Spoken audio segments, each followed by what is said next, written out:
Good evening, everybody. Brian Neubert here from the old home office. This time following Purdue's 79-71 loss to Indiana here. This is your wrap video. It is brought to you by our friends at the Purdue Club Hotel. We thank them, as always, for their support. Obviously, a really stunning outcome here. Not because Purdue lost to Indiana. Indiana's a good team. They're a really good team. But this kind of felt like a coronation. It kind of felt like that sort of game Purdue could never lose because the Big Ten championship trophy is in the building. You know, this is kind of your classic Mackey Arena environment that's so hard to win in the face of when you're the visitor. But sure enough, that's exactly what happened. I think, Indiana has really benefited from continuity this year. They brought back basically their whole team from last year. And the one guy, and they have looked like an experienced team in big moments for the most part. And one of the few guys they've added is a pro. He's an NBA guard, and what these games have come down to against Purdue this year is that Purdue has no answer for Jalen Hood-Schifino. He is an NBA guard doing NBA things. Purdue has had no real defensive answer for any of that stuff in either of these two games, and that's simply a matter of sometimes it just comes down to talent. And Hood-Schifino is a really good player. Purdue's got two great freshman guards who are going to be great players at Purdue, but they are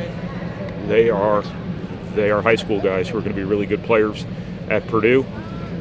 The guy Indiana has is going to be in the NBA next year, and is looking like it. And I think that's been a matchup that Purdue has just not had any real answer to. And I think to a certain extent too, what's happened for Purdue here lately is that it is a long season, and all your stuff's out there on film now, and it's a lot harder during the second half of a Big Ten season than it is the first half of a Big Ten season.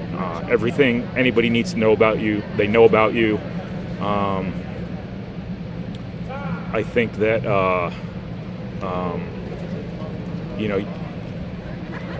the legs factor, does come into play, and Purdue's asked a lot of these freshman guards, a lot of them this year, from a minutes perspective, from a responsibility perspective, and so on. And at the end of the day, you have one point guard on your team, and it was always going to be a hard thing to ask Braden Smith to be as good as he can be every game this year. It was going to be a big ask to ask Fletcher Loyer to be as good as he was early in the year every game when the Big Ten is really physical. And I think people have been a little more physical with Fletcher Loyer lately, and I think that some things have just gotten kind of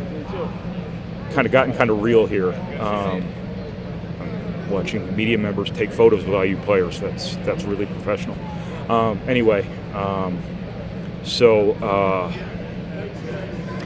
I think that I don't want to say Purdue's been exposed a little bit. Maybe they've been figured out a little bit.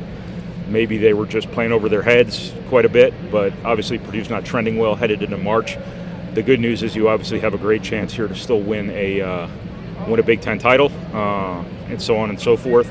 You still got a great chance for a great seed to the NCAA tournament, and for years and years and years, being kind of adjacent to the whole Purdue IU fan war, you would always hear the IU side write off Purdue's wins in the rivalry as just regular season games, and the IU fans would tell the Purdue fans, we got our eyes on something bigger, in terms of championships. Well, that would be the rosiest spin you could put on this if you're kind of a Purdue partisan. But I think this was obviously a really disappointing loss. I think, Purdue's got to shoot the ball well. I don't think that that's any sort of basketball secret sauce, but I think you need to.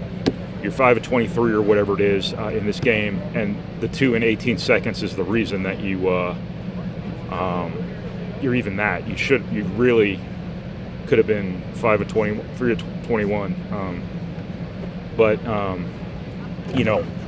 When Purdue's not shooting the ball well, its ceiling is so much lower, obviously, as is the case with just about any basketball team. So it's really kind of silly to even point that out. But okay, that was Alan.